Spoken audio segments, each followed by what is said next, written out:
Vriende, ek weet dat die huiswerk is moeilik. Ek is baie bewus daarvan. Dit is ongelooflik ongemaklik. Die Bybel praat nie verniet van 'n refiner's fire nie, nee. Maar vriende, as ons eerlik kan wees voor God en ons kan metanoia, teshuva, dan glo ons aan die ander kant van sonde en van seer is daar nuwe lewe. En dit is soveel beter. Vriende, ons hou partykeer vas aan sonde want ons dink dit is lekker of goed of ons is gewoond daaraan. Maar weet jy, die Bybel sê as jy sonde of seer kan opgee, is daar soveel meer aan die ander kant. Daar is iets wat soveel beter is as om vas te hou. As om te bly waar jy is. As om in die woestyn te bly, want daar is altyd Kanaan. Ek wil gou julle met vir my in julle boeke blaai na bladsy 27. Bladsy 27, daar is 'n opskrifie daar. Ek gaan net gou vinnig hersiening doen oor Genesis 1 en 3. Bladsy 27, daar is 'n opskrifie wat sê in blou reaksiepatrone.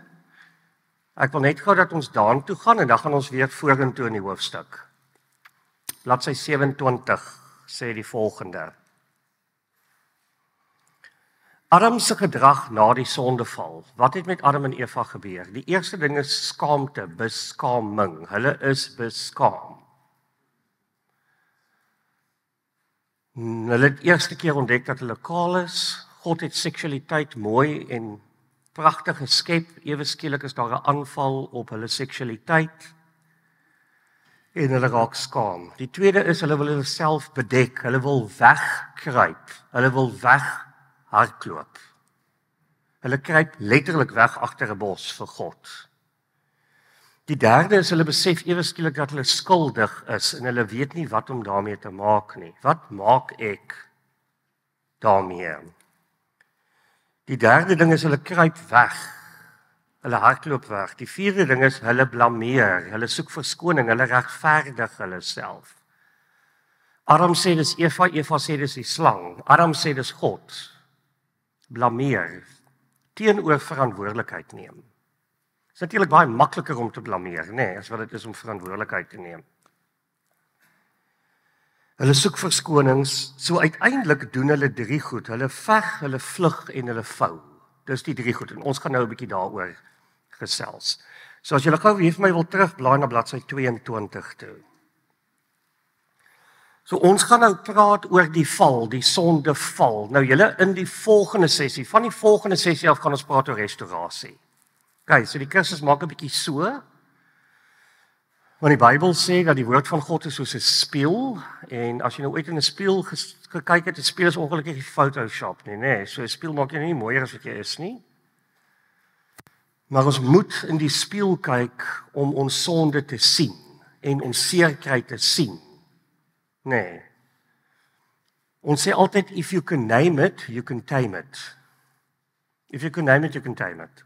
Met ander woorde, as jy weet waar jy is, kan jy vorentoe beweeg. As jy in ontkenning is, kan jy nie vorentoe beweeg nie. So ons is nog by die if you can name it, you can tame it fase. In die volgende sessie, namiddagete, gaan ons na restaurasie toe. OK, so hang net aan. So, hoe word ons verwond? Vriende, ek dink dat Satan se nommer 1 wapen in mense se lewens is verwonding. Hulle sê hurt people. Ek werk ongelooflik met egpare wat seer gekry het. Een van die goed waarna ek spesialiseer is egpare waarin daar ontrouheid was, waar die man of die vrou mekaar verkil het. Mense dink baie keer dis die ergste ding wat kan gebeur en ek moet gou vir jou sê dis ongelooflik erg, hoor. Om jou man of jou vrou te verkil, ek dink dit is een van die grootste pyn wat 'n huweliksmaat kan beleef. Dis regtig verskriklik erg. Maar baie keer as die man die vrou verkil of die vrou die man, ek sien dit albei kante om, dan kom jy eintlik agter dat daar iets anders in hulle lewe was. Min mense verkil hulle man en hulle vir vrou omdat hulle dink my man of my vrou is nie goed genoeg nie. Hoor, dit is net natuurlik die slagoffer, die onskuldige party in die huwelik vra natuurlik as ek goed genoeg was, mooi genoeg was, oulik genoeg was, wat ook al. Nee, en dit is normaal. Ons noem dit verwerping. Maar meeste ouens wat ander mense verkil, doen dit omdat daar iets anders in hulle lewe was voorheen. Voorheen was daar iets anders. Hurt people. Of dis midlife. Die goeie nuus is, navorsing wys, dat 75% van egpare wat gaan vir berading, en in my geval glo ek in pastorale berading, ek glo die krag lê maar in die kruis en in die opstanding. 75% van egpare wat gaan vir berading, waar albei die huwelik maak werk, wil laat merk, maak dit. Dit is skrikwekkend hoog. Skrikwekkend hoog. Ons dink as dit gebeur is dit die laaste ding. En weet jy, Jesus nogals in Matteus 18 sê nogals dat wanneer die een uitsondering wat hy gee vir egskeiding is nogals dit. Hy sê tensy daar oorspel was, maar dan sê Paulus later is nog steeds beter om te kyk of jy dit nie kan uitwerk nie. En 75% van egpare maak dit. En weet jy, 75% van egpare wat dit dan maak, sê hulle huwelik was beter nou as wat dit was voordat daar die verkilling was. So as jy huwelik wil beter maak, moenie jou vrou of jou man verkil nie. Glad nie, asseblief nie. Daar's baie beter maniere gaan vir huweliksverryking. Nee. Want daai is 'n landmynpad. Dit is 'n pyn van jare. Hulle sê ook vir so egpaar om te herstel vir 2 jaar. Dis nie 'n quick fix nie. Die rede hoekom ek dit net sê is, vriende, want ek glo in opstanding. Ek glo regtig in opstanding. Ons sê baie keer, weet jy, my pa het hier meer gehad, my oupa het hier meer gemaak, die van der Merwes, né? Sorry, ek weet nie of julle is van der Merwes nie. Ek gryp hom net te van. Sorry. Jammer, ons mag gesê die Else. Die van der Merwes het nou maar 'n humeur. Nee, ons is nou maar 'n kruikie roer my nie. Nou moet almal om eier stap rondom jou. Bybel praat nogals daarvan, né? Eksodus 20, die sondes van die vaders, besoek die kinders. Vriende, jy hoef nie daar te bly nie. Jy hoef nie daar te bly nie. Jy hoef nie daar te bly nie, want die graf was leeg. En die leë graf was in 'n tuin. Ek hoop julle is oortuig van 'n opstanding, dat daar hoop is, dat daar 'n nuwe lewe is. En ek sê nie dis maklik nie, en ek sê nie dis vinnig nie. Maar daar is opstanding. So, hoe word ons verwond? Wat gebeur met Adam en Eva in Genesis 3? En ons is nou op bladsy 22. Die eerste belangrike ding is verlating. Ewe skielik is Adam en Eva in 2 kampe. Voorheen was hulle eenheid, elkeen is nou in hulle eie hoek. Adam sê dis Eva, Eva sê dis vir die slang. So daar het 'n breuk gekom tussen hulle. So een van die goed wat ons regtig emosioneel wond in ons lewe is verlating. Dis wanneer ek iemand vertrou het en hulle verlaat ons. Hulle laat ons agter. Hulle is net nie meer daar nie. Ek het altyd geglo, hulle sal daar wees vir my en hulle is nie. Ek wil gou 2 voorbeelde noem van dit julle. Dis nogal sensitief. Ek is jammer, ek sê dit met geweldige groot empatie. Dit was net 2 voorbeelde. Die een sê hulle nogal, het jy alsoos navorsing gedoen, rondom pappa en mamma wil op 'n date gaan. En ek wil gou vir sê, pappa en mamma moet op 'n date gaan, hoor. Geweldig belangrik. Hulle sê die belangrikste ding wat jy kan doen vir jou kinders is 'n gelukkige huwelik. Die kinders hou nie so baie daarvan as ek en mamma nou gaan sushi eet nie, want hulle wil ook sushi en hoekom kan ons hier reis? So dis nie wel altyd so lekker nie, maar ek sê altyd vir hulle, belangrikste ding wat ek vir julle kan doen, is om jou ma lief te hê en sy vir my. So ons gaan nou 'n tydjie op ons eie vat. Okay? Maar so as jy nou met 'n date gaan en jy het nou oupa en ouma's naby, nê. Dan vat jy hulle mos nou, hulle is babysitters. Nee. Maar hulle sê dat wat jy eintlik moet doen is, jy moet vir jou kind voor die tyd sê, pappa en mamma gaan op 'n date. Maar wat ons gewoonlik doen, is Ons los die kinders by oupa en ouma, ons is nog in die kamer, sodra hulle besig is om lekker te speel, dan verdwyn pappa en mamma. Nee, want ons dink is makliker. Nee, sodra hulle besig raak met iets, dan verdwyn ons. En hulle sê as jou kind baie klein is, veral onder die ouderdom van 3, dan het hy nie die vermoë om te besef pappa en mamma gaan terugkom nie, want hulle is net te klein. En dan beleef 'n kind verlating. Hy beleef verlating. So hulle sê wat baie beter is, pappa en mamma moet op 'n date gaan. Het ek nou al gesê, ek gaan dit gou weer sê. Nee, maar jy moet vir jou kind sê voor die tyd, pappa en mamma gaan op 'n date gaan, jy gaan dalk 'n bietjie hartseer wees en dis oukei. Jy mag hartseer wees. Maar pappa en mamma gaan weer terugkom later.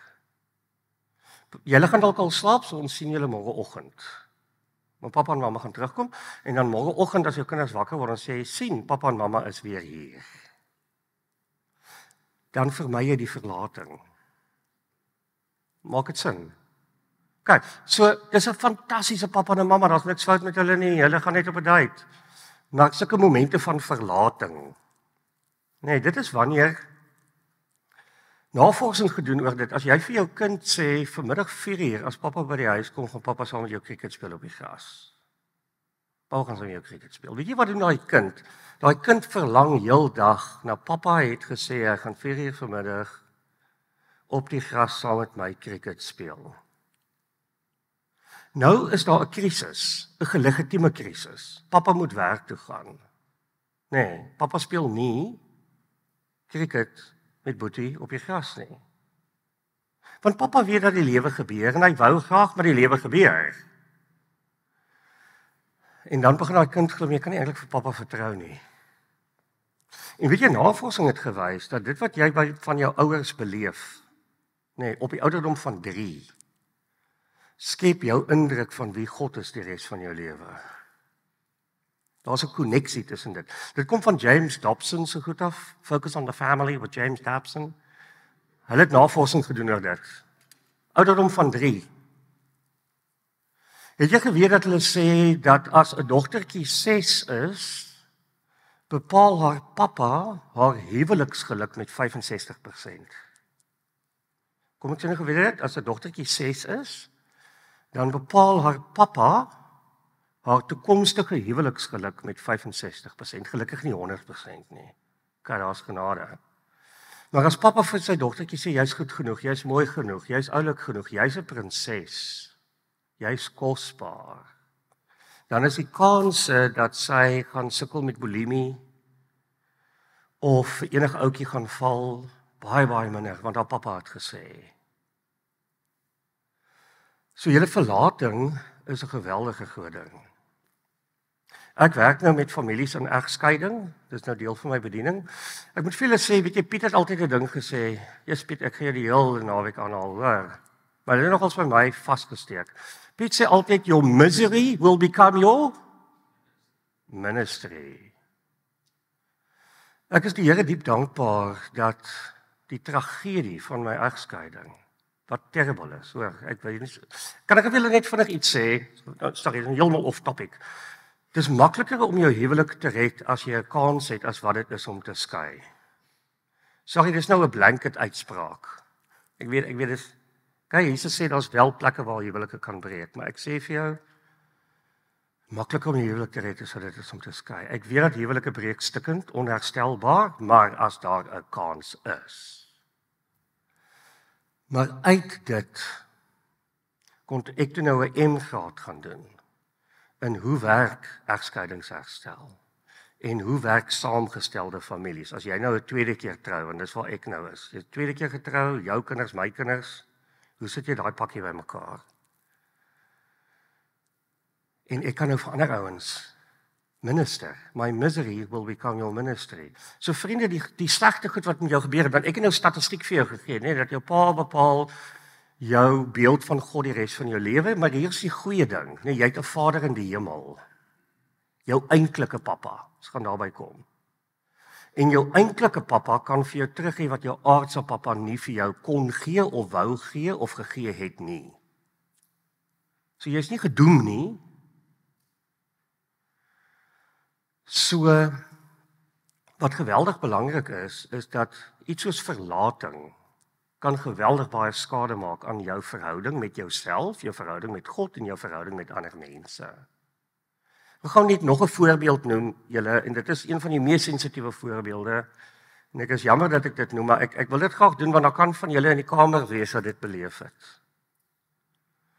Maar gewoonlik wanneer 'n ou skei, dan moet die kinders wissel tussen twee huise. Dis mos nou hoe dit werk.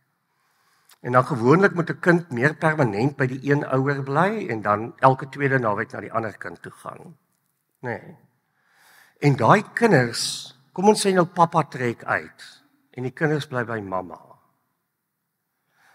Dan beleef daai kinders baie keer pappa het van ons vergeet.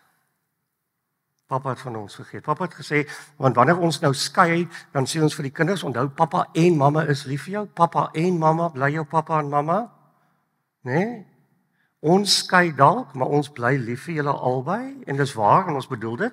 Maar nou omdat die kind meer by mamma bly of by pappa bly en pappa is meeste van die tyd nie daar nie, of mamma is meeste nie daar nie, dan ervaar ek kind van my pa het my vergeet. My ma het my vergeet. En as jy dit beleef het en dit nie weet nie en dit nie na die Here toe vat nie, dan maak dit jou skepties oor verhoudings. As jy nou die dag moet trou, dan wonder jy,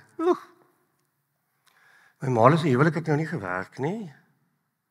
Wonder of ek iemand moet saam bly nie. Julle hoor, hierdie is, ek weet geweldig sensitiewe goed, maar dis waarvan ons praat. So die eerste een is verlating. Dis wanneer jy iemand vertrou het en hulle het jou in die steek gelaat. En daar's 'n klomp voorbeelde van verlating op bladsy 22. Die boodskap wat jy kry met verlating is, jy is niks werd nie. Jy is net niks werd nie, want as jy iets werd was, dan sou die persoon jou nie verlaat het nie. So duidelik is jy nie belangrik nie. So as dit jou binnegesprek raak, ek is nie belangrik nie, ek is nie belangrik nie, ek is nie belangrik nie. Kyk, my ma het al gesê, sy hou nie van dogtertjies met blou oë nie. Dan raak dit jou binnegesprek. En wat jy dan nou doen is, jy gaan soek jou waarde, aanvaarding en toereikendheid waar? In mense of in dinge. Laat ek net weer waardevol kan voel. Dat ek net weer kan voel as iemand wat my vertrou.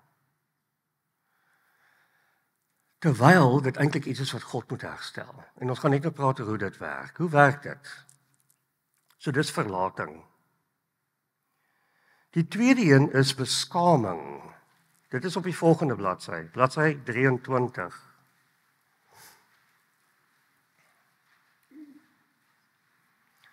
Beskaming is wat Adam en Eva beleef. Ewe skielik kom hulle agter dat hulle kaal is.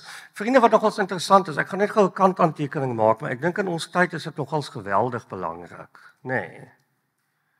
En ons almal is groot mense hier, maar ek wil dit gou verduidelik. Weet julle dat Genesis 2:24 sê mos, 'n man sal sy vader en sy moeder verlaat en hulle sal een wees. Dit verwys na seksuele eenheid. Dis die Hebreëse woord eigoed. Julle hoef dit te herhaal nie. Maar die woordjie een.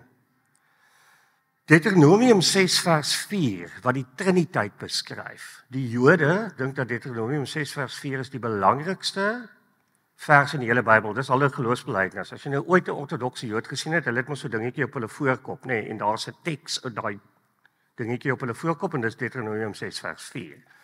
In Deuteronomium 6 vers 4 gaan so, dit gaan, luister Israel, die Here ons God, die Here is een.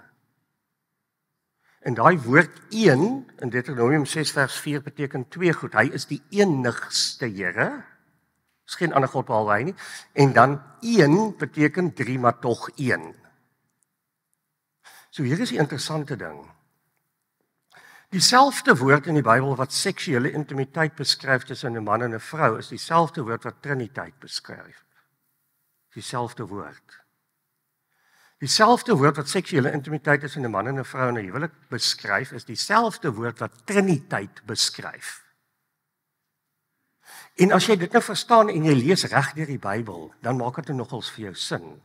Eksodus 20 sê, Hy is 'n jaloerse God. Wat is dit? Dis liefdestaal, nee, dis verhoudingstaal.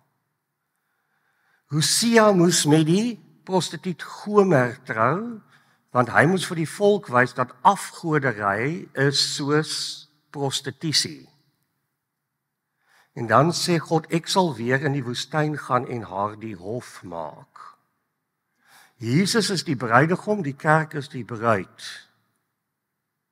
So daar is 'n koneksie tussen seksualiteit en triniteit in die Bybel. Jy mag geen ander gode hê nie, soos wat jy nie jou vrou mag verkil nie. Dis 'n eksklusiewe ruimte. Ek werk nou deesdae met couples, want ek werk nie net met Christen couples nie, en die ouens begin praat van oop huwelike.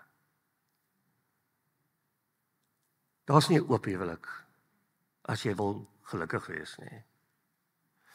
So, kom ek sê gou so, die aanslag op seksualiteit is eintlik 'n aanslag op die heiligheid van God. Dis eintlik wat agter dit sit. Want daar is 'n koneksie tussen seksualiteit en triniteit.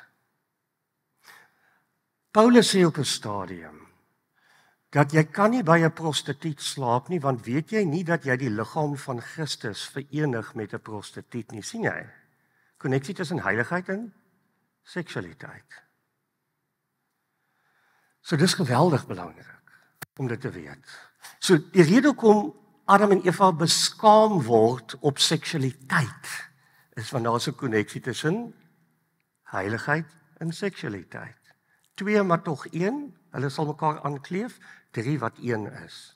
So die goeie nuus is seksualiteit in 'n huwelik op die regte tyd is 'n beautiful, fantastiese, wonderlike ding. Dis 'n celebration. Dis mooi, dis fantasties, jy's so gemaak. Maar sodra jy dit buite daai konteks vat van man en vrou eksklusief. En vriende, sorry, kan ek gou reguit wees, ek dink een van die grootste aanslae is pornografie. Pornografie, weet jy, daar's nou navorsing gedoen oor pornografie, nuutste navorsing. Hulle sê dat vir die eerste keer in die geskiedenis van die mensdom sien ons dat mans in die ouderdom van 20 Viagra moet gebruik. Want hulle het hulle self so lank blootgestel aan pornografie, en die ouens praat van jou arousal cycle. Nee, jou arousal cycle met pornografie is anders as wat dit met jou vrou is. Seksuele intimiteit is nie pornografie nie. Sorry, julle dit geweet? Nee? Julle weet dit, nee. Maar die manne raak nou gewoond aan pornografie en dan dink hulle ek gaan dit los die dag wanneer ek met my vrou trou. Maar nou het jy jou fisiologiese make-up het jy verander. Jy het letterlik hoe jou brein dink verander en nou trou jy uiteindelik met jou vrou en jy kan nie met haar funksioneer nie en nou moet jy Viagra gebruik. Maak dit sin? So vriende, die Bybel is waar. En dis 'n eksklusiewe ruimte. En Christus gaan jou daar wil shame. En wees versigtig.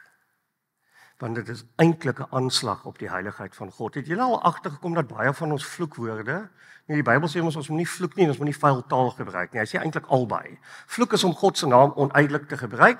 Vuil taal is, het julle al agtergekom dat al ons vuil taal wat ons gebruik, nee, het eintlik te maak met seksualiteit. Nee, dit het ook iets te maak met wat in die toilet gebeur of het julle al agtergekom, al ons woorde wat ons gebruik, al ons vuil taal het te maak met seksualiteit. Hoekom? Want dit is 'n aanslag op Triniteit. En dis hoekom jy dit nie moet gebruik nie, want God het dit heilig gemaak. Sorry julle, dit was nou heeltemal 'n preek wat heeltemal niks met die kursus te doen het nie.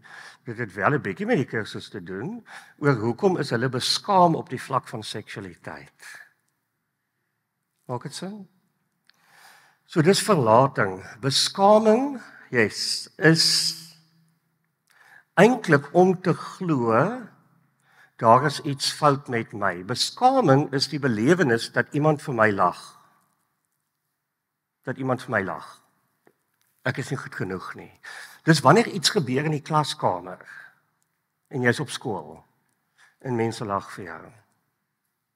Ek het eendag gewerk met 'n vrou, sy was so 21, sy het bulimie gehad. En ons vra vir die Heilige Gees onder gebed, wys asseblief waar dit vandaan kom. Wys asseblief waar dit vandaan kom. Wys vir ons waar dit vandaan kom. En sy onthou onder gebed, ongelooflik. Sy het eintlik heeltemal daarvan vergeet. Sy sê sy was die dag in die kleuterskool en my ma het vir haar rokkie aangetrek, maar sy sê dit was eintlik haar sussie se rokkie, so die rokkie was hopeloos te groot, maar hulle was arm. En dis sê sy, mamma, ek wil nie die rokkie aantrek nie, en mamma sê dis al rokkie wat ons het. En sy het ook die rokkie aan en sy gaan crash toe, maar die rokkie is baie groot. En sy sê drie maatjies gaan staan rondom haar met hulle vingertjies en hulle sê vir haar, jy is vet, jy is vet, jy is vet. En daai dag vat sy daai boodskap, ek is vet. Ek is vet, ek is net nie goed genoeg nie. En sy word beskaam. Sy onthou hoe die kinders vir haar lag. En die probleem van beskaming is jy glo dat daar regtig iets fout is met jou. Jy begin glo almal kan nie verkeerd wees nie. Regtig? Wie is die gemeene deler hier? Dis seker ek. En nou begin jy glo ek is nie goed genoeg nie. Ek is nie goed genoeg nie. En weet jy wat gebeur dan met jou? Dan probeer jy voldoen aan 'n standaard waaraan jy nie moet voldoen nie. So hierdie vrou, ons bid toe nou daaroor. Yes man, dit was eintlik ongelooflik eenvoudig. Nee. Ons bid toe net saam en ons vat dit na die Here toe. En ons vat daai oomblik na die Here toe. En ek wys vir haar dat die Here eintlik daar was. Sy visualiseer dit. Hoe Jesus daar is en hy hou haar vas. En daar raak sy ontslaaf van daai ding. En ek sien haar 2 jaar later en sy is pragtig. Sy het in elk geval al die gewig verloor en ek vra vir haar, wat gebeur? Sy sê nee, daai knoop het net gegaan. Sy eet net gesond. Sy het nie meer nodig om te comfort eat nie en daarom sy het nie meer nodig om haar vinger in haar keel te druk nie. So dis beskaming. En as jy beskaam word, dan glo jy dat jy nie goed genoeg is nie. En dan begin jy glo, maar jy moet voldoen daaraan. En dan probeer jy ander mense gelukkig maak, net sodat jy daai aanvaarding kan kry. En ons noem dit approval addiction. Approval addiction. Ek moet ander mense gelukkig maak om beter te voel oor myself. Daar's 'n hele boek geskryf oor approval addiction. Ek doen goed vir ander mense nie omdat die Here my dring om dit vir hulle te doen of omdat ek diensbaar is nie, want ek wag vir die, jy's so great. Jy's so fantasties. Ek wil graag voel dat ek iets werd is en daarom doen ek goed vir mense. Ek het eendag 'n tannie gehad in my eerste gemeente. Yes. Ons het gewerk met haweloses en as jy nou werk met haweloses, het jy altyd geld nodig, want ons bedien 80 borde kos per dag. En toe kom die tannie na my toe sê sy werk vir 'n maatskappy, maar hulle wil graag vir ons geld skenk. Maar dan moet ek asseblief foto's neem en dit vir hulle stuur, want as 'n mens geld weggee, wil 'n ou dan goed voel oor jouself. So as ek nou die foto's kan stuur, dan gaan hulle goed voel oor hulle self. So ek moes nou mooi op my tong by daai dag en ek het nie iets lelik gesê nie, maar toe wil ek vir die tannie vra, tannie, doen jy met ander woorde goed om goed te voel oor jouself? Want tannie, dan het jy eintlik 'n approval addiction.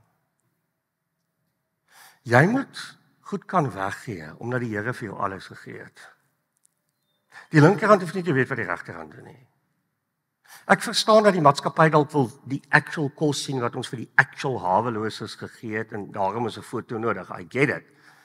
So dis okay dalk om 'n foto te neem. Ek het nie 'n probleem om 'n foto te neem, maar as jy 'n foto wil neem sodat jy kan goed voel oor jouself, want dit mens voel daarom lekker as jy iets kan doen vir ander mense. Nou dit is so, Jesus het gesê dis beter om te gee as om te neem, né? So dis okay. Dit is lekker om ander mense te bedien. Maar wanneer jy dit doen vir approval addiction, ek is dan okay. So dis beskaming. Die derde een is verwerping. Verwerping is wanneer iemand jou laat voel dat jy nie goed genoeg is nie. So verlating is wanneer iemand jou agterlaat, letterlik, nê. Beskaming is wanneer iemand vir jou lag en verwerping is die gevoel van ek is nie goed genoeg nie. Dis verwerping. Ek is net nie goed genoeg nie. En vriende, sorry, ek weet hierdie is sensitiewe goed en ek hoop julle hoor my reg. Maar een van die grootste ervarings van verwerping, weer eens dink ek, is egskeiding. Jy voel altyd ek was nie goed genoeg nie. Hoekom kon ek nie my vrou behou het nie? Wat het ek verkeerd gedoen? Was ek nie lank genoeg, was ek nie mooi genoeg nie? Ek bedoel, dis hoekom ek gemountainbike het vir 2 jaar en 18 kilos verloor. Presies, klassiek verwerping. En wat jy dan doen, is jy oorkompenseer. Ek het vir die eerste 2 jaar na my egskeiding my kinders glad nie gedissiplineer nie. Want ek voel skuldig. En die slegste ding wat jy kan doen met 'n kind is om hom nie te dissiplineer nie, want 'n kind het dissipline, ek sê nie slaan jou kind dood nie, glad nie. Maar 'n kind het dissipline nodig om veilig te voel. So toe koop ek vir my kind 'n Xbox en 'n PlayStation 4. Nee? Want ek voel skuldig. En hulle kan maak wat hulle wil. Toe verloor hulle self, want pappa voel skuldig. Want ek voel ek is nie goed genoeg nie. Want as ek goed genoeg was, hoekom is ek geskei? You get it. So verwerping is wanneer jy ervaar jy is net nie goed genoeg nie. Dit is soos wat my dogter beleef het. Sy het nie die medalje gekry nie. Anay is net 'n bietjie vinniger. I just don't cut it. En partykeer is dit bedekte verwerping. Ons is op bladsy 25. Ander keer is dit openlike verwerping. So bedekte verwerping is wanneer mense dalk nie bedoel om jou te verwerp nie, maar jy voel in elk geval verwerp. Nee, is niemand se skuld nie, maar jy begin glo. Ek sal nooit vergeet nie, toe ek op laerskool was, het ons altyd touchies gespeel. In pausetyd. Nee, wonderlik, lekker om touchies te speel. Maar dan is daar altyd 2 kapteine wat gekies word. Ek is nie een van die kapteine nie. En dan begin die kapteine in pause nou oudjies kies vir hulle spannetjie. Nee, nou obviously as jy die kaptein wil hê die beste ouetjies sê wat die sterkste is en wat ook al. En hulle het my altyd laaste gekies. Nie omdat hulle wou nie, maar omdat ek enigste ouetjie is wat oor is. Nee, nou, ek kry myself nie jammer nie, maar dit het nogal 'n indruk op my gelaat. Ek het later pauses ver om die rugbyveld gestap. Ek kon net nie meer rugbyveld gaan nie, want ek word altyd laaste gekies. Nou begin jy glo, maar ek is net nie goed in sport nie. Nou hou jy op met oefen, want ek is net nie goed genoeg nie. Ek word altyd laaste gekies. Ek is nie 'n jock nie. Ek gaan nie die A kry nie. En as jy nou sit met daai gevoel, gaan jy later dink, van daar is nie 'n toekoms vir my nie, hoekom probeer ek nog? Dis nie, en vriende, ons dink baie keer dat om te dink ons is useless, is nederigheid. Dis glad nie wat nederigheid is nie. Weet jy, die Bybelse definisie van nederigheid is nie om te dink jy is useless nie. Die Bybelse definisie van nederig is eintlik, langs wie is jy bereid om te sit? Nee, as jy te arrogant, sal jy langs 'n hawelose sit. Sal jy praat met 'n vrou wat vasgevang is in prostitusie. Dis nederigheid. Om te weet wie dat jy genade ontvang het van God, dat dit verniet is, en daarom is jy nie arrogant nie. So nederigheid kom eintlik vanuit identiteit. Niks te maak met, want, hoekom is jy nie useless nie? Want God het jou gemaak. Jy is in die moederskoot geweef. Al jou dae was in sy boek opgeskryf. So die teenoorgestelde van nederigheid is ook nie arrogansie nie, want arrogansie dink jy is beter as ander mense. Wat ook nie waar is nie, want almal het genade nodig. So verwerping is wanneer jy 'n ervaring het dat jy nie goed genoeg is nie, that you're not making the cut. Dis wanneer jou ma vir jou sê, my seunie was 'n bietjie van 'n glips. En ons weet wat dit beteken. Ons weet wat dit beteken as mense sê jy was 'n glips, né? Maar in God se oë is niemand 'n glips nie. 'n Kind wat gebore word uit verkrachting is nie 'n glips nie. Ja, dit is uit 'n misdaad uit en dis verkeerd. Maar daai kind is nie 'n glips nie. Hy's nog steeds aan mekaar geweef in sy moeder se skoot. So verwerping en die 3 goed wat verwerping saam doen op bladsy 26, verwerping, verlating en beskaming lei tot vrees. Haas ons weer terug by vrees. En kom ek kyk gou of julle vroeër geluister het. Wat is die teenoorgestelde van vrees in die Bybel? Liefde, nie braaf nie. So wanneer jy verlating, beskaming, verwerping beleef het, wat jy nodig het is nie om braaf te wees nie. Wat jy nodig het is nie om te sê walk it off nie. Kom nou maar oor dit nie. Ag man, raak net groot. Voel net oor. Dit is so ver in jou verlede, wat gaan aan met jou? Wat jy nodig het is liefde. En hier is die triek, jy gaan dit nie by 'n ander vrou kry of by 'n ander man kry nie. It's just not going to happen. Jy moet dit by God kry. God moet vir jou en as jy by God daai liefde kry, dan beleef jy genesing. En ja, dit kan ook 'n proses wees. Ek sê nie vir hierdie vrou met bulimie, dit was nou toevallig vir haar so. Ander ouens, dit vat 'n tydjie. Okay? Maar my vraag is weer gloei in opstanding.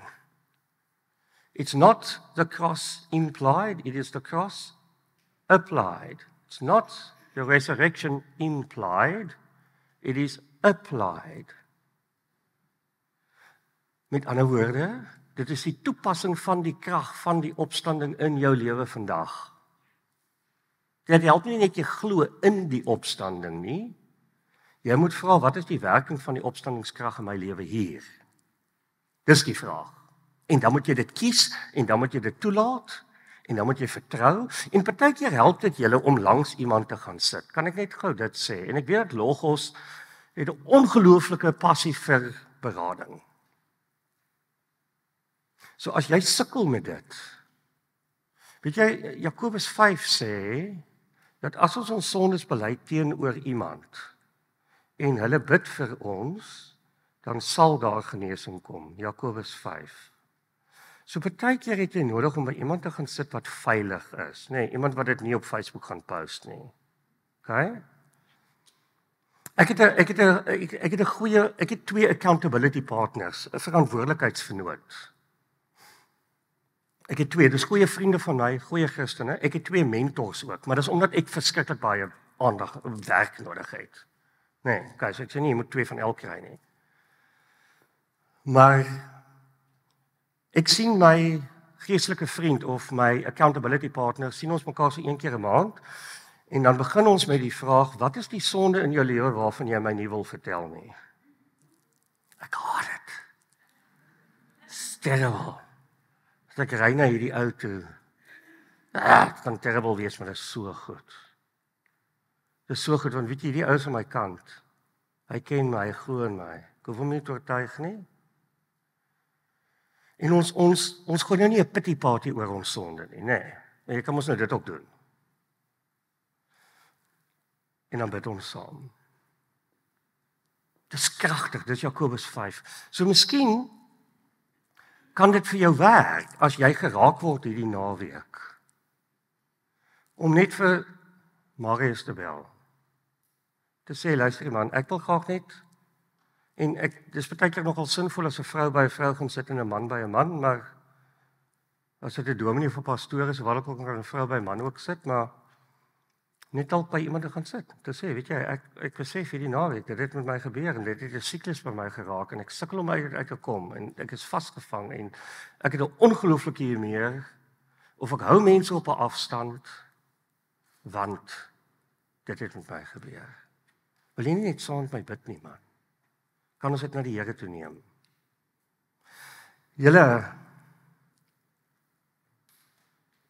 Jesaja 53. Ek wil gou vir julle 'n vraag vra, nê? Sê gou vir my, ek weet hierdie is nou 'n Sondagskool antwoordjie, hoor, maar ek gaan dit nou anyway vra. Hoekom sterf Jesus aan die kruis? Okay, wat is die Sondagskool antwoord? Hoekom sterf Jesus aan die kruis? Dit is die gedeelte waar jy terugpraat.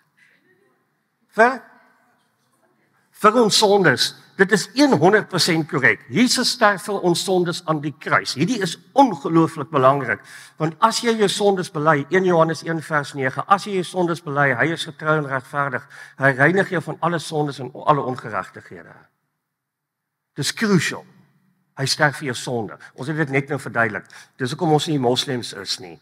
Daai sonde op die skaal, hy het dit in hom ingeleem sodat jy kan word geregtigheid van God. Ongelooflik belangrik, julle is reggeleer, well done, maar Jesus sterf vir meer as dit. Hy sterf vir meer as dit. Kom ons kyk gou na Jesaja 53.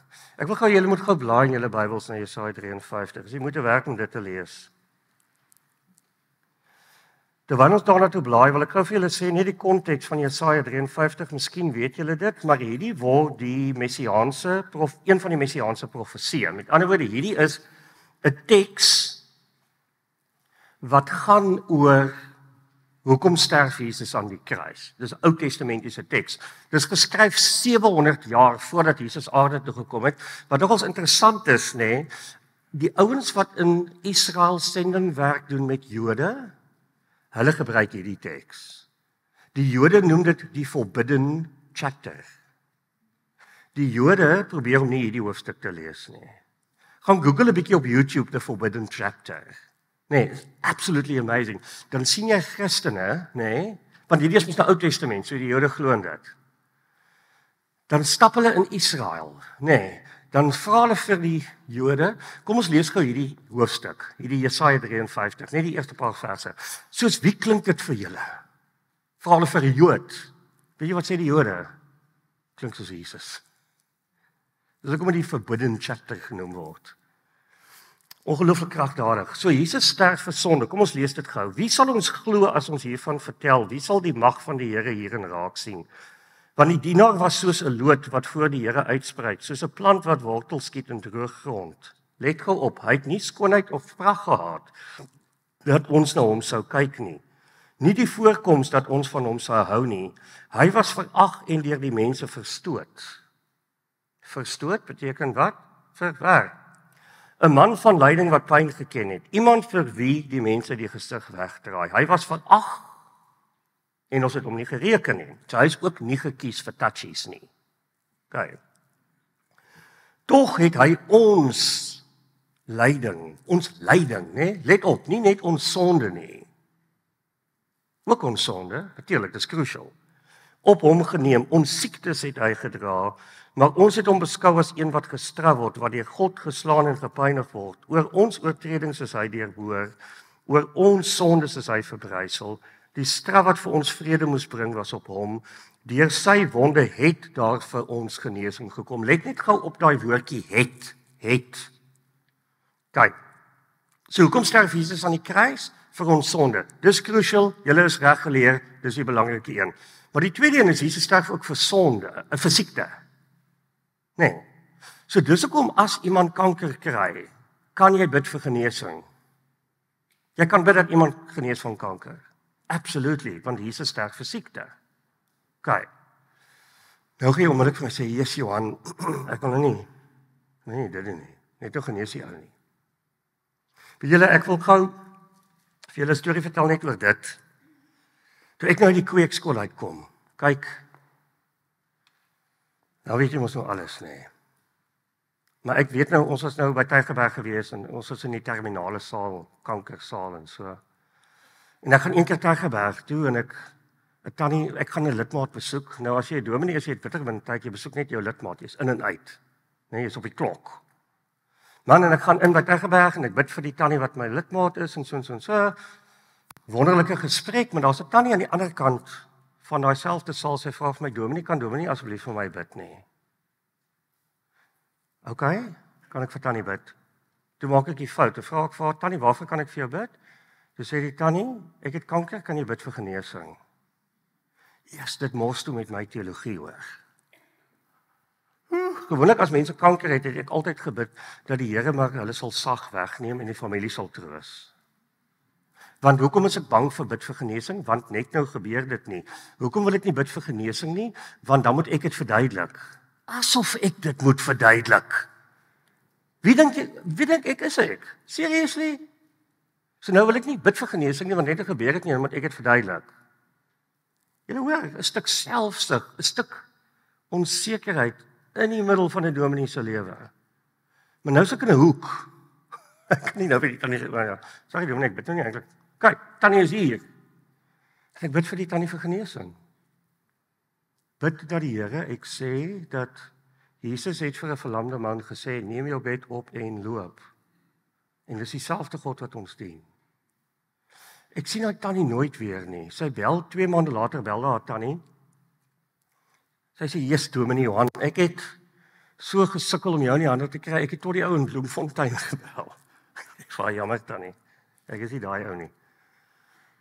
Sy sê die volgende dag is sy ingestoot in die saal en al haar scans was skoon.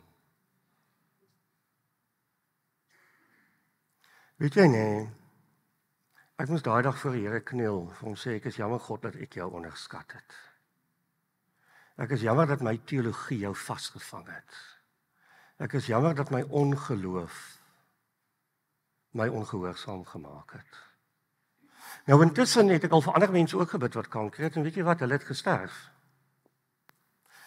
Maar weet jy wat, dat alle mense genees van kanker, weet jy, dat party mense beleef dit net in hierdie lewe, en ander mense beleef dit wanneer hulle sterf. Hoekom? Dit weet ons nie. Ons kry nie om dit te weet nie. Ons kry nie om dit te weet nie, God weet. Maar vriende, as ons opgee daarop, dat ons nie kan bid vir genesing nie, dan het ons ver verloor. Ek moes daai lesie in my hart leer. Maar die Here bepaal op 'n einde van die dag, wie genees in hierdie lewe of nie, en selfs al word jy nie genees in hierdie lewe nie, gaan jy genees word die dag wanneer jy sterf. Nee, maak dit sin? So hierdie is nogal 'n kragtige teks. Die derde een is verwerping, vers 2. Jesus sterf vir verwerping. Hy is verwerp, sodat wanneer jy verwerp is, moet jy dit na hom toe neem. Hy het die krag van verwerping gebreek. Soos asof God jou uitnooi, hoekom sit jy met dit? Moenie met dit sit nie. Bring dit na my toe. Miskien het jy iemand nodig saam met wie jy moet bid. Miskien kan jy 'n bietjie gaan vir berading. Vers 3, hy sterf vir verlating. As jy ooit verlaat is, as jou ouers geskei was, as jy nooit vir pappa gesien het nie, dan is ek ongelooflik jammer vir jou. Dis terrible, dis onregverdig, dis net verkeerd. Maar moenie dat dit jou lewe dryf nie.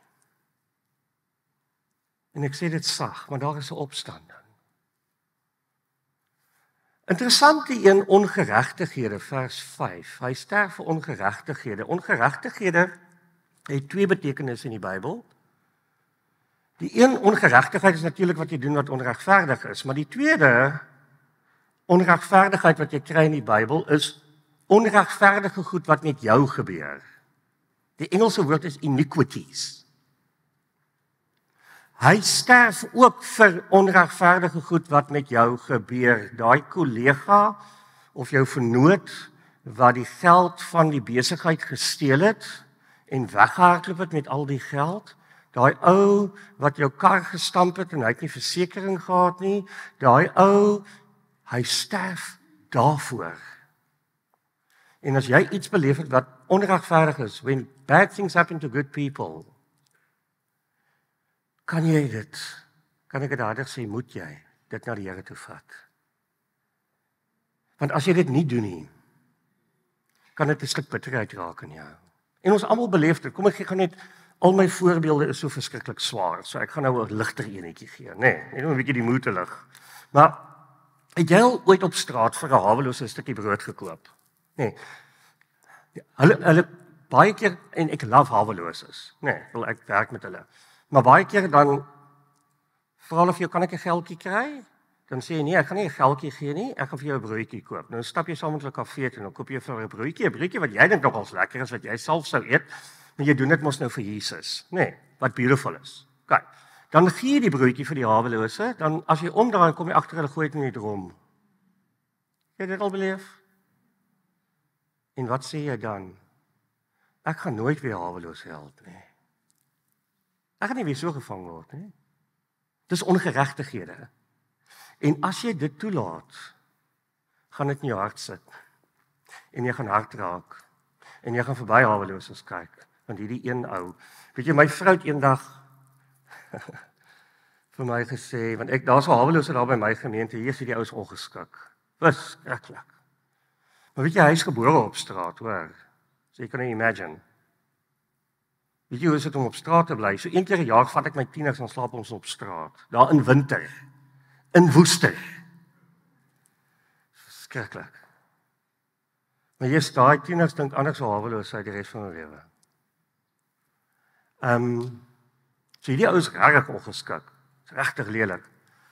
Ek sien ek haat regtig op vir die ou man, want ek dink is okay om ook grense te stel, nee, ons mag ook onsself beskerm, maar later begin ek jou ignoreer en my vrou vra toe vir my, so Jan, gee jy nou net die haweloses help wat nice is met jou. Julle sien ons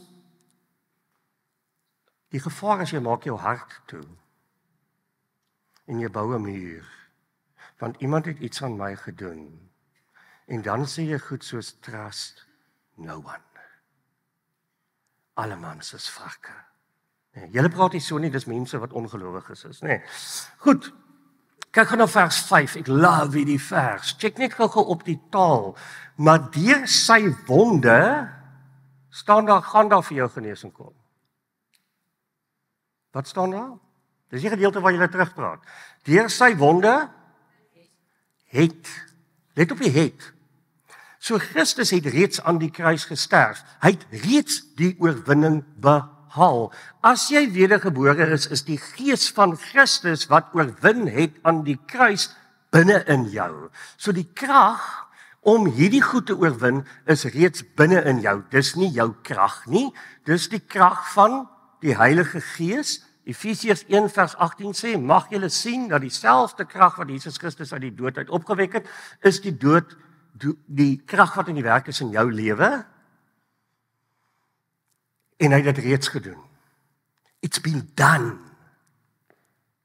Die vraag is net, gaan jy dit toelaat? Gaan jy dit toelaat? Gaan jy dit verlang? Maar dit begin by, ek moet erken, ek moet raak sien. En dit is nie 'n shaming exercise nie. Net te sê, weet jy, ek het regtig 'n probleem met my. Ek werk met geweldig baie couples waar een van die twee mense 'n ongelooflike humorprobleem het. En dan raak hulle abusive. Sê die verskriklikste goed vir 'n lewensmaat. En dan later praat ek met hulle alleen en dan kom ons agter maar hulle het RMC gekry. Maar hierdie ou se huwelik gaan vou as hy nie ophou om so met sy vrou te praat nie. Ons het geen manier nie.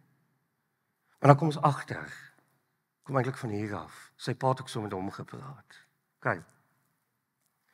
So, as jy nie hierdie goed hanteer nie, as jy dit los, verlating, beskaming, verwerping, dan kan jy 3 reaksiepatrone ontwikkel. OK? Die eerste een is veg. Rebellie. Ek kan nie autoriteit vat nie. Niemand sal vir my sê nie. Ons sê ons dit as Afrikaners, en jy sal nie vir my sê nie. Nee. Want die laaste keer toe ek iemand vertrou wat autoriteit oor my het, het hulle dit misbruik. So nou, niemand sal vir my sê nie. Ek sal maak wat ek wil. Maar weet jy, as jy in 'n huwelik is, Efesiërs 5 vers 20 begin so mooi, wat sê, wees uit eerbied vir Christus aan mekaar onderdanig. En dan later sê hy, die man is die hoof van die vrou en kat. Maar ons lees daai vers partykeer mis. Efesiërs 5 vers 20 sê, wees uit eerbied vir Christus aan mekaar onderdanig. As jy sukkel met veg, gaan jy kan onderdanig wees in jou huwelik nie. En dan gaan jy 'n muur bou en jy gaan net sekere goed toelaat want jy's bang, vrees. En die probleem is as jy goed uithou, nê? Want as jy 'n muur het, dit hou ook die goeie goed uit. Daar's iemand wat ons eendag gesê het, the price you pay for keeping out pain in your life is that you're going to miss most of the joys as well. So jy veg. Jy sê kykie roer my nie. Almal moet op eiers loop. Jy het 'n geweldige humeur. Die van der Merwe is maar so. Jammer mevrou van der Merwe. O, jy's ook getroud. O, okay, so dis jou man. Nie ons praat gelukkig van hom. Jammer, moenie vir jou man sê nie, hoor. So jy veg. Jy kan nie autoriteit vat nie. Weet jy, hulle sê, een van die, ek hou nou nogals van leierskap. Hulle sê, if you can't submit, you can't lead. Dis nogals waar in die kerk. Weet, ons het te veel predikante, te veel pastore, want hulle luister van niemand nie. Hulle doen altyd hulle eie ding, hulle is Lone Rangers. If you can't submit, you can't lead. Wie is die span wat saam met jou luister na die stem van die Here? So jy veg. Die tweede ding is jy vlug. Ja, ek loop net weg. Jy sê daar is nie 'n probleem nie. Jy's in baie diep ontkenning. Ek het eendag gewerk met 'n vrou wat verloof was. Troudag is beplan. Sy staan in die kerk. Haar verloofde dag nie op nie. Sy is geshame. Die ou wat sy vertrou het nie opgedaag nie. Weet jy wat gebeur het met haar? Nee, sy gaan obviously deur diep pyn. Dis mos nou heeltemal normaal. Enige ou kan dit verstaan, nee. Maar toe ontmoet sy daarna wie een of twee mans in haar lewe wat regtig goed is, wat lief is vir die Here, wat amazing is. Maar sodra die verhouding te diep raak of te ernstig raak, dan sê sy hulle af. Want sy is te bang om weer alleen voor die kansel te staan. So sy het 'n diep verlang om te trou. En sy ontmoet mense met wie sy actually kan trou. Maar net voordat dit te ernstig raak, ek gaan jou net so ver toelaat, ek gaan net soveel van myself gee, want laas keer toe ek dit gedoen het, was dit net te risky. En weet jy wat, sy het nie eens geweet sy doen dit nie. Sy het dit nie besef nie, totdat ons onder gebed en deur berading vir haar gevra het, maar toe kom sy agter. Daai dag toe sy alleen vir die kansel was, sy het ervaar, mense het vir haar gelag. Mense het nie eintlik vir haar gelag nie, het haar diep jammer gekry. Maar sy het ervaar. Sy gaan nie weer dit doen nie. So nou blok jy mense voordat hulle jou blok. Maak dit sin? Vriende, kan ek gou nog 'n voorbeeld noem? Sorry, hierdie goed is baie, dit beheer ons lewe. Dis hoekom ek gesê het, as jy hierdie goed, wat die skrif is, hierdie is nie vriende sielkunde nie. Alhoewel die sielkunde sê baie van hierdie goed, maar dis omdat ek dink hulle dit eintlik uit die Bybel uitkry. Nee, die Bybel is eintlik die oorspronklike. Nee. Sielkunde is goed, maar ek dink die Bybel het dit eers reg gehad. Nee. As jy hierdie goed vat en toelaat dat dit deel raak van hoe jy dink oor jouself, it will change your life. Dis hoekom ek so passionate is hieroor. Nee. Maar kan ek nou nog 'n voorbeeld gee? So dogtertjies, as hulle groot word, kry 'n speechie wat seentjies nie kry nie. Nee, hulle kry 'n toespraakie van pappa. Dogtertjies kry 'n toespraakie van pappa wat seentjies nie kry nie. Nie hulle skuld nie, maar die toespraakie gaan so. Jy gaan hom nou herken. Alle mans soek net een ding. Keer vir jou wickets. Nee?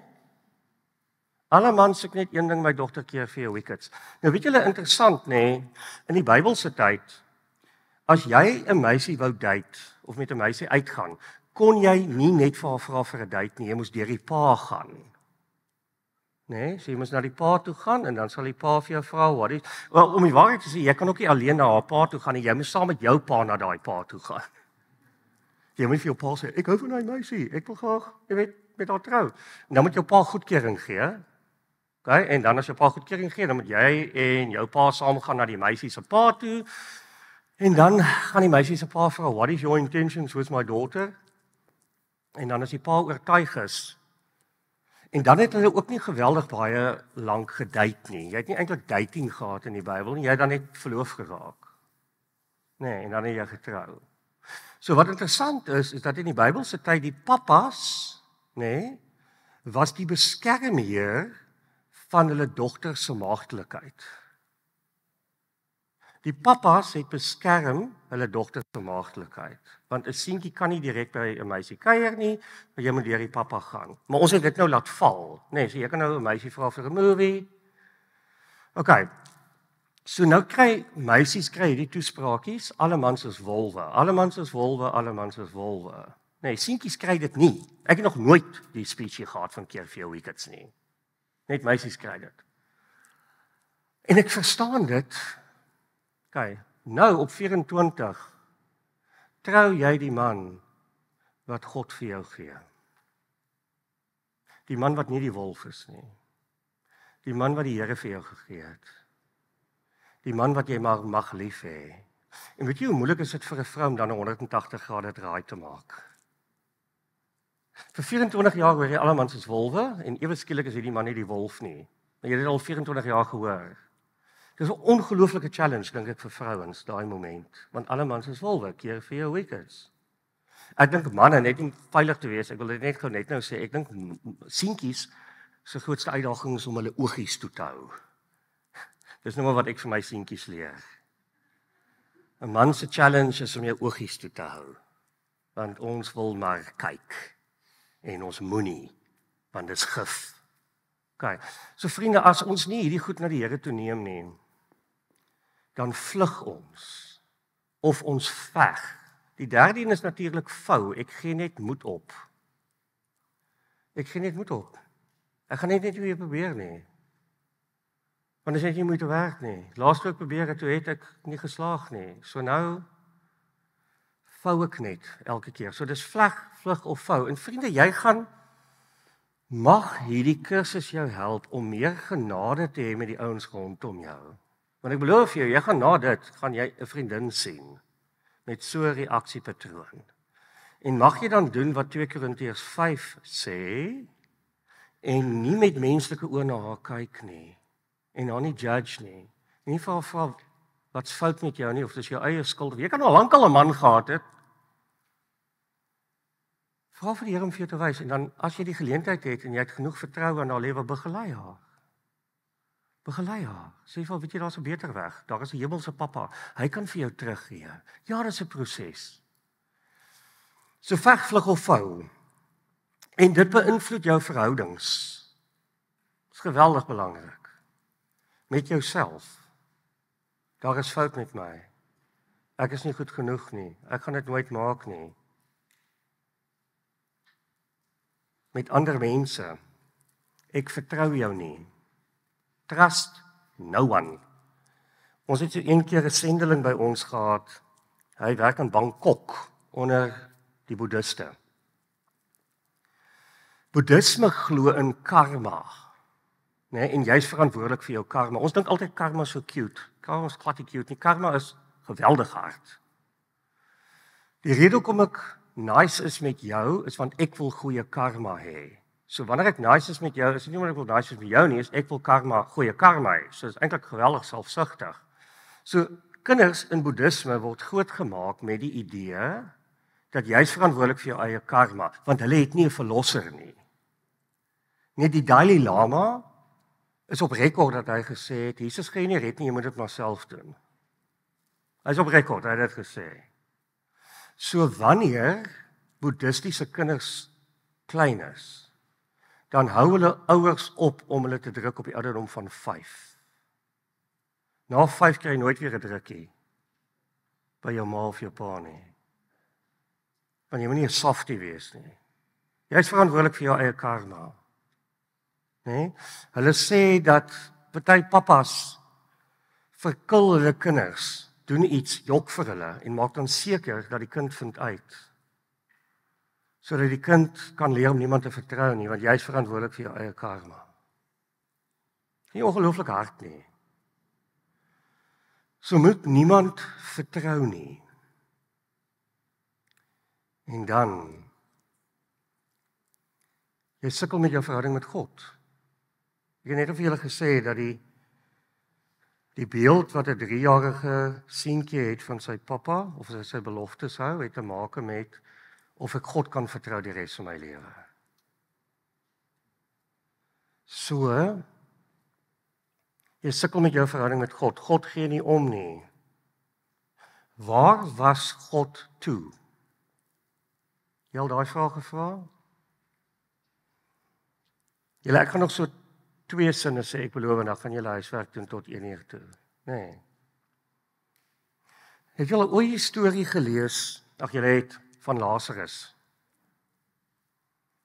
Hulle sê dat Lazarus was een van Jesus se beste vriende. Lazarus, Maria en Martha.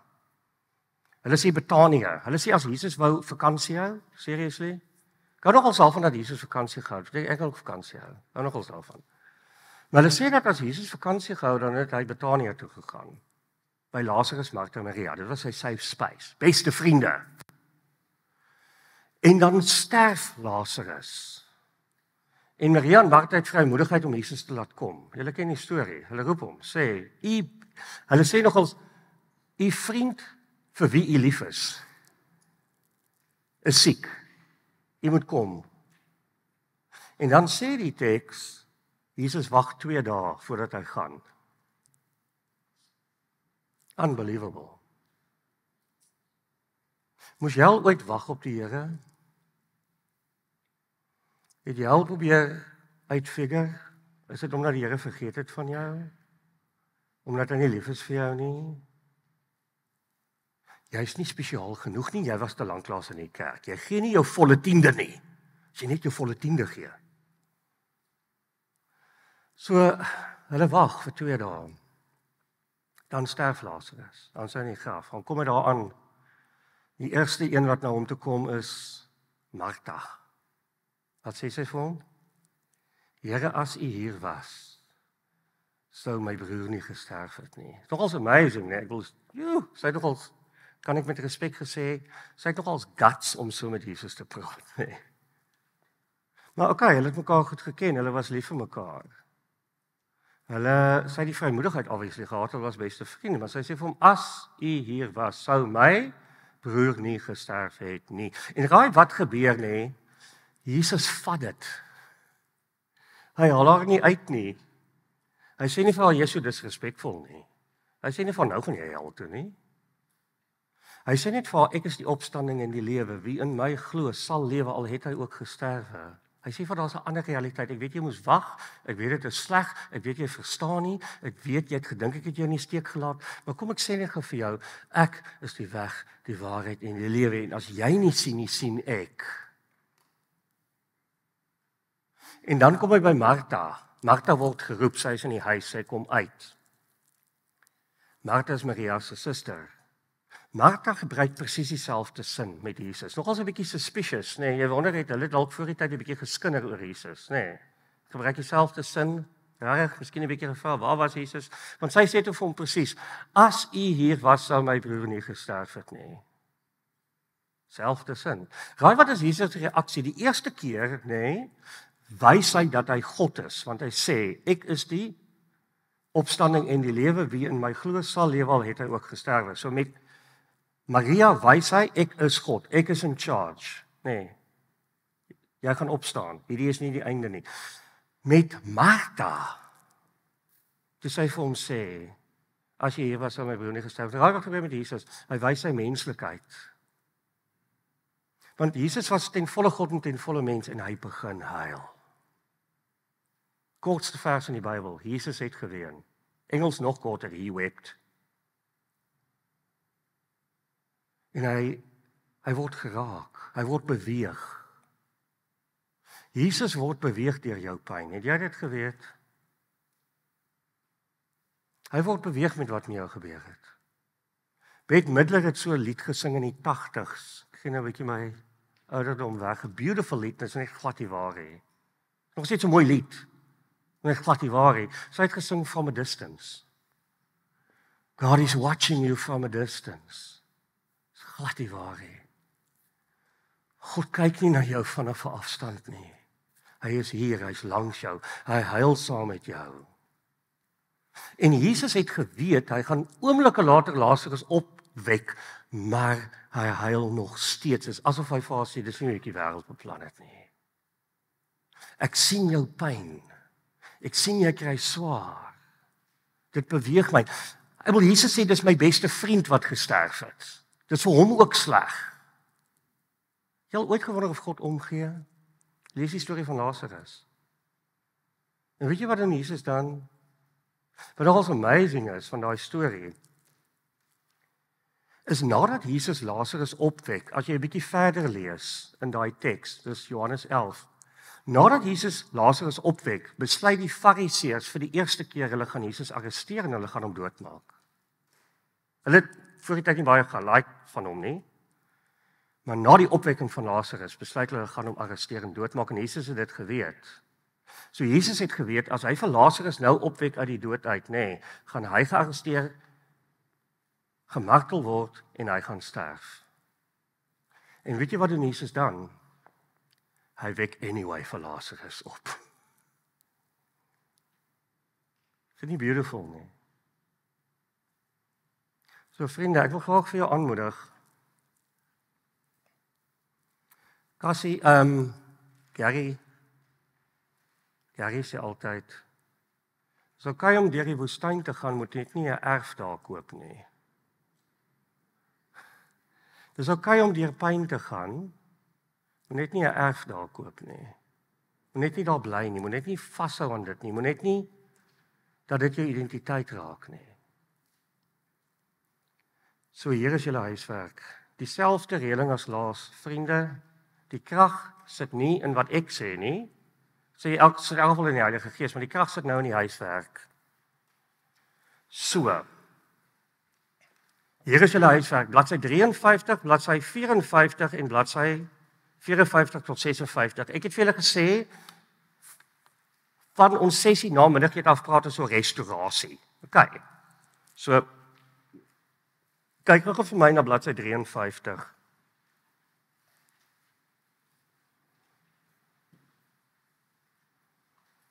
Net gou daar kom. Dis jou huiswerk.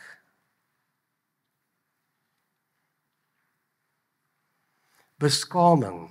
Gaan deur die lysie, vra vir die Heilige Gees om dit vir jou uit te wys. Moenie dat dit, sorry, my kinders sal sê, ek is 'n YouTube video wat buffer, want ek gaan dit nou vir die 6ste keer sê, ek is bewus daarvan, ek het nie Alzheimer's nie. Moenie dat dit 'n shaming exercise vir jou raak nie. Moenie val vir daai enetjie nie. Merk die goed in die teenwoordigheid van die Here, sodat jy dit na hom toe kan neem. Dis die oefening. So hoe voel ek oor myself? Het ek 'n lae selfbeeld, negatiewe selfbeeld? Ek glo ek is sleg. My verhouding met ander mense. Dinge wat ek doen. Ek het 'n negatiewe innerlike gesprek. Dinge wat ek doen met my eie lewe. Emosionele gevolge van die verwerkte persoon. As van die woorde nie vir jou sin maak nie, skiep dit net. Nee, jy moet nie vashak by wat beteken hierdie woord nie. Ek sê altyd vir ons, eet nou maar die vis en spoeg die gate uit as dit nie vir jou werk nie. Dis okay. Okay. Houdings en reaksies teenoor eggenoot en kinders, houdings teenoor ouers, houdings teenoor ander mense, houdings teenoor God, en dan hierdie een, die laaste een is graad A vlees. Dis ouens wat arrogant is. Ouens wat arrogant is, ek is die beste. Nee, jy het nog nie iets gesien soos ek nie. So dis arrogansie, dis die teenoorgestelde. So ek wil vra julle, dit is nou 1:15. Selfde oefening, 15 minute. Ek wil vra julle dit so mooi gedoen voorheen. Dankie daarvoor. Respekteer dat hierdie die heilige ruimte is waar wat God met mense wil werk. Moet dit nie bederf deur met iemand in gesprek te tree nie. Maak dit sin? OK. As jy wil op 'n ander plekkie gaan sit, jy is meer as welkom. Ons kry mekaar 1 uur in die eetsaal, 2 uur kom ons terug na middagete. Ek gaan gou vir julle bid. Here Jesus, ek weet, omdat ek weet, dat in hierdie sessie is baie mense beweeg. Is baie mense geraak. Is daar baie mense wat eintlik wil huil. Is baie mense wat seer gekry het. Is baie mense wat sukkel. Is baie mense wat dalk 'n broer of 'n suster het wat sukkel, wat hulle nou ewe skielik net baie beter verstaan. Here, ek wil vra dat hierdie nou 'n veilige spasie sal wees. Sal U sommer doen wat U sê in Psalm 91 vers 11, en dit is om die engele aangaande hulle nou opdrag te gee om hulle te beskerm, sodat wanneer hulle nou in stilte tyd gaan, dit net hulle en U sal wees. Amen. Baie dankie. Sien julle weer 2 uur. Ons sien mekaar 1 uur in die eetsaal. Dankie.